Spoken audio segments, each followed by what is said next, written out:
Arsip rekaman bentrokan di dekat Severodonetsk dari Angkatan Bersenjata Rusia dirilis di media Telegram Minggu 7 Agustus 2022. Dalam video, mereka nampak santai memberikan serangan, tidak terlihat kondisi yang menekan untuk memenangkan pertempuran, namun misi tetap dijalankan. Mereka berusaha untuk terus menembak, namun sesekali bersantai dan duduk beristirahat. Para prajurit Rusia ini juga saling bergantian memberikan serangan.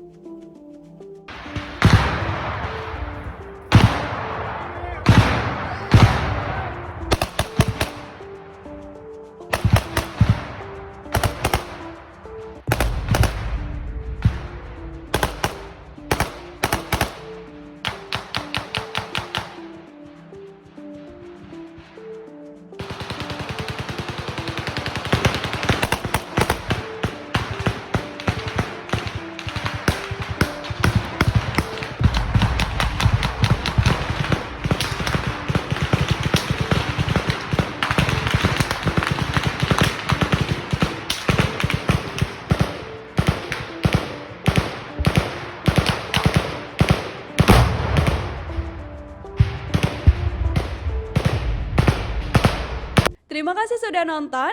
Jangan lupa like, subscribe, dan share ya.